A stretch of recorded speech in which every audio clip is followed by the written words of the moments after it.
ప్రభు మనతో మాట్లాడబోయేటువంటి సందేశము నీ ప్రయత్నములన్నీ ఆశీర్వదింపబడును అనేటువంటి ఒక ఆధ్యాత్మిక అద్భుతమైన సందేశము ద్వారా ప్రభు మనతో మాట్లాడబోతున్నాడు. మరి వినడానికి ఎంత బాగుంది కదండి. నీవు చేసే ప్రతి ప్రయత్నమును ఆయన సఫలపరుస్తాడు.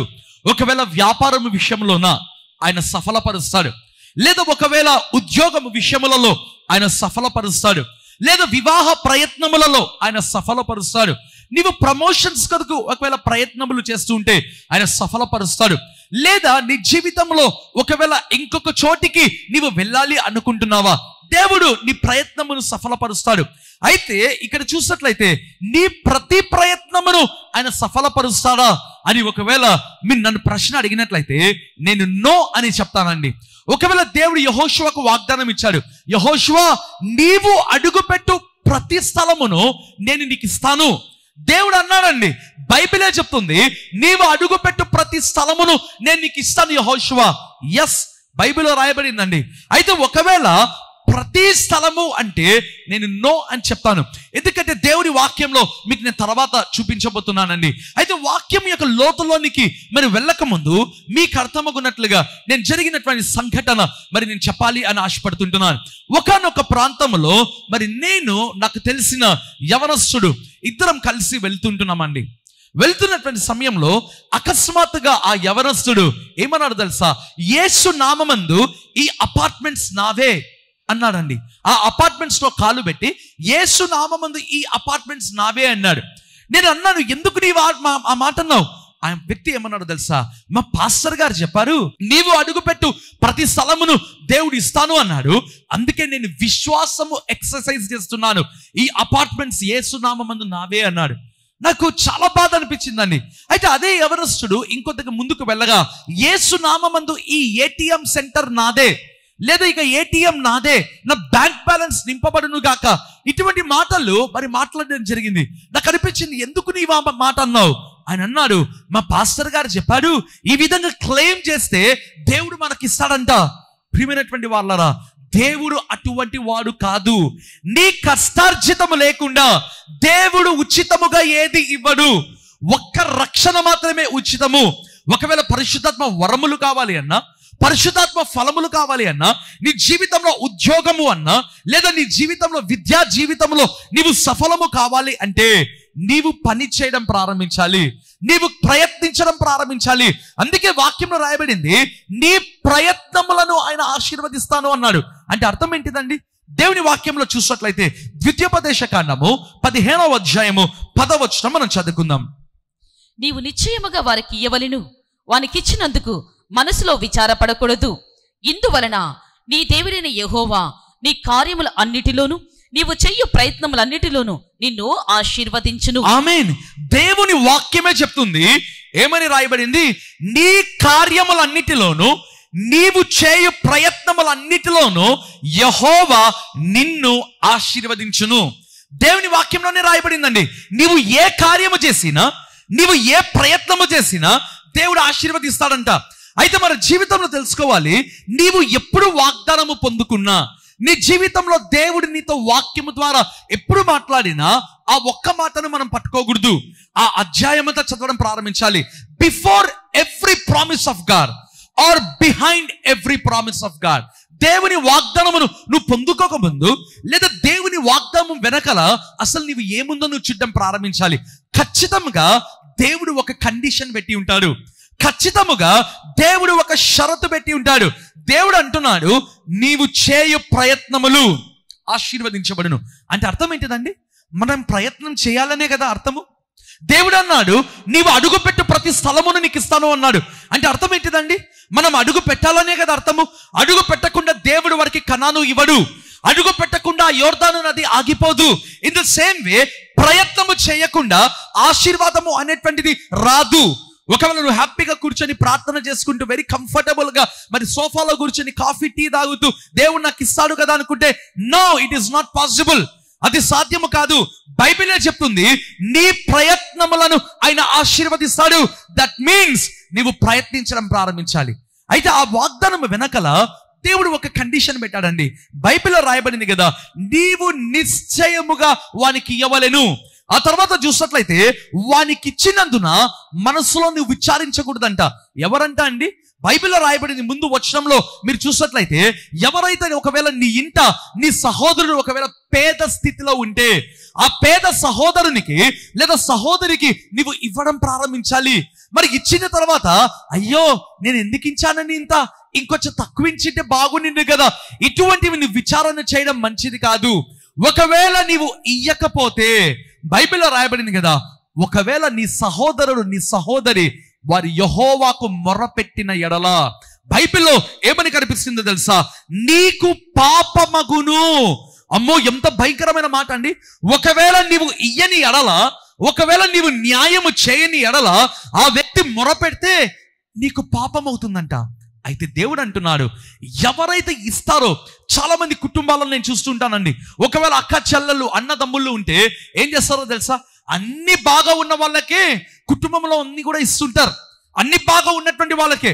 ఎవరికైతే ఉండదో వాళ్ళు ఎంత బాగా చూసుకున్నా వారికి ఏమీ కూడా ఇవ్వరండి. ఇటువంటి కుటుంబాలు ఎన్నో ఉన్నాయి ప్రియమైన వాళ్ళరా. ఇటువంటి కుటుంబాలు ప్రార్థనలకు వస్తుంటాయి. అన్నీ ఉన్నటువంటి వారికి నా అక్క లేదా మా తల్లిదండ్రులు ఇస్తున్నారండి, నాకు ఏమీ ఇవ్వలేదు. ఎస్, ఇటువంటివి ఉన్నాయండి. అందుకే వాక్యంలో రాయబడింది కదా, ఎవరైనా నీ ఇంట బీద సహోదరుడు సహోదరి ఉన్నాయడలా వారికి ఇయ్యవలెను, నీవు నిశ్చయముగా ఇవ్వలేను. ఎవరైతే ఇస్తారో వారు ఏ ప్రయత్నము చేసినా వారు చేసే కార్యములను ప్రభు సఫలపరుస్తాడంట, ఆశీర్వదించడం ప్రారంభిస్తాడంట. దేవుని వాక్యంలో చూసినట్లయితే యెహోషువ గ్రంథము 1వ అధ్యాయము 3వ వచనం మనం చదువుకుందాం. నేను మోషేతో చెప్పినట్లు మీరు అడుగుపెట్టు ప్రతి స్థలమును మీకిచ్చుచున్నాను. ఈ భాగంలో చూసినట్లయితే దేవుడు యెహోషువతో అన్నాడు, యెహోషువ, నేను మోషేతో చెప్పినట్లు నీవు అడుగుపెట్టు ప్రతి స్థలమును నేను నీకు ఇస్తానయ్యా. Beautiful promise. యెహోషువ గ్రంథంలో చూసినట్లయితే ఒకవేళ పవర్ ప్యాక్ అన్నామా, ప్యాకేజ్ ఆఫ్ ప్రామిసెస్, గొప్ప గొప్ప వాగ్దానములు ఇచ్చాడండి. అసలు దేవుడు ఎందుకు ఒక వాగ్దానం చేస్తాడు? దేవుడు అసలు ఎందుకు నిబంధన చేస్తాడు తెలుసా? ఎందుకో బైబిల్లో మన పరిస్థితులను మరి చూసినట్లయితే, ఎవరైనా దుఃఖములో ఉంటే, ఎవరైనా నిరుత్సాహములో ఉంటే, ఎవరైనా రోగశయ్య మీద ఉంటే వారికి తగినట్లుగా ప్రభు వాగ్దానం ఇచ్చి ఆ నిబంధన ద్వారా, ఆ వాగ్దానము ద్వారా ప్రభు బలపరచడం ప్రారంభిస్తాడు. ఇక్కడ చూసినట్లయితే దేవుడు అంటున్నాడు, నేను మోషేకు తోడై ఉండినట్లు యెహోషువా నేను నీకు కూడా తోడై ఉంటాను. వై? దేవుడు ఎందుకు ఆ వాగ్దానం చేస్తాడండి? బైబిల్లో రాయబడింది కదా, మోషే నాయకత్వం అయిపోయింది. కారణం ఏంటిది? మోషే మరణించాడు. దుఃఖంలో ఇశ్రాయేలు ఉన్నారు. ఈవెన్ యెహోషువ ఒకవేళ దుఃఖంలో మాత్రమే కాదు, భయములో కూడా ఉన్నారండి. అందుకే దేవుడు అన్నాడు, యెహోషువ నీవు భయపడకుము, నీవు జడియకుము. ఏదో భయం ఖచ్చితంగా ఉంటుందండి. మోషే లేడు కదా, ఇశ్రాయేలు నా మాట వింటారా? ఇటువంటి భయములు ఎన్నో ఉంటున్నాయి. అయితే దేవుడు యెహోషువకి ఇచ్చిన మొదటి వాగ్దానము, ఎందుకంటే అనేకమైన వాగ్దానములు ఇచ్చాడండి. నీవు బ్రతుకు దినములన్నిట అన్నాడు, నీవు జడియకుము, నిబ్బరము కలిగి ధైర్యముగా ఉండుము. అయ్యో, దేవుడు ఇటువంటి ఎన్నో వాగ్దానములు ఇచ్చాడు. అయితే మొదటి వాగ్దానం ఏంటిదో తెలుసా? బైబిల్లో రాయబడింది, నేను మోషేతో చెప్పినట్లు నీవు అడుగు పెట్టు ప్రతి స్థలమును నేను నీకు ఇస్తానయ్యా. ఆ ప్రతి స్థలము ఏంటిదండి? ఇందుకు దేవుడు మోషేతో ఏం చెప్పాడు? బైబిల్లో చూసినట్లయితే ద్వితీయోపదేశ కాండము 11వ అధ్యాయము 24వ వచనం మనం చదువుకుందాం. డ్యూటెరానమీ చాప్టర్ 11 and verse 24. మీరు అడుగుపెట్టు ప్రతి స్థలము మీ తెగును, అరణ్యము మొదలుకొని లెబానోను వరకును, యూఫ్రటీస్ నది మొదలుకొని పడమటి సముద్రం వరకును మీకు చాలండి, సరిహద్దు వ్యాపించును. బైబిల్లో రాయబడిన మాట. బైబిల్లో మరి చూసినట్లయితే దేవుడు మోషేతో కూడా అన్నాడు. ఏమంటున్నాడు? మోషే, మీరు అడుగుపెట్టు ప్రతి స్థలమును నేను నీకు ఇస్తాను. అదే వాగ్దానము దేవుడు యెహోషువకి ఇచ్చాడండి. నాకు అనిపించింది, ప్రభువా, దేవుని వాగ్దానములు కొనసాగుతాయా తర్వాత తరములకు? అబ్సల్యూట్లీ అండి, ఖచ్చితము. ఎందుకంటే అబ్రహాము, ఇస్సాకు, యాకోబుకు దేవుడు ఇచ్చిన వాగ్దానములనే మోషేకు దేవుడు ఇచ్చాడు. మోషేకి ఇచ్చినటువంటి వాగ్దానములే దేవుడు యెహోషువకి ఇచ్చాడు. యెహోషువ పరిచర్యలో, యెహోషువ జీవితంలో ఏ వాగ్దానములు అయితే పొందుకున్నాడో ఆ వాగ్దానములన్నీ కూడా దేవుని బిడ్డలారా, అవి దేవుడు మోషేకు ఇచ్చిన వాగ్దానములే. దేవుడు అన్నాడు, మోషే, మీరు అడుగుపెట్టు ప్రతి స్థలము. సీ దట్ వర్డ్ ప్రతి, దాని అర్థము ఎక్కడ పెడితే అక్కడ అడుగు పెట్టాలన్నా? నో, కాదండి. దేవుని చిత్తంలో లేని వాటిలో కూడా అడుగు పెట్టాలన్నా? కాదు. బైబిల్లో చూసినట్లయితే దేవుడు అన్నటువంటి మాట అరణ్యము మొదలుకొని లెబానోను వరకు, ఆ తర్వాత చూసినట్లయితే యూఫ్రటీసు మొదలుకొని పడమట వరకు, సముద్రం వరకు మీ సరిహద్దులు వ్యాపించును. God set some boundaries. దేవుడు కొన్ని సరిహద్దులు పెట్టాడండి. ఇన్ బిట్వీన్ ద బౌండరీస్ యెహోషువ నీవు ఏ స్థలంలో అడుగు పెట్టినా నేను ఆ ప్రతి స్థలమును నేను నీకు ఇస్తాను యెహోషువ. ఈరోజు ఈ సందేశం ద్వారా ప్రభు మీతో మాట్లాడుతుండగా తలలు వంచినట్లయితే మీ కొరకు నేను ప్రార్థన చేస్తాను. Everybody close your eyes.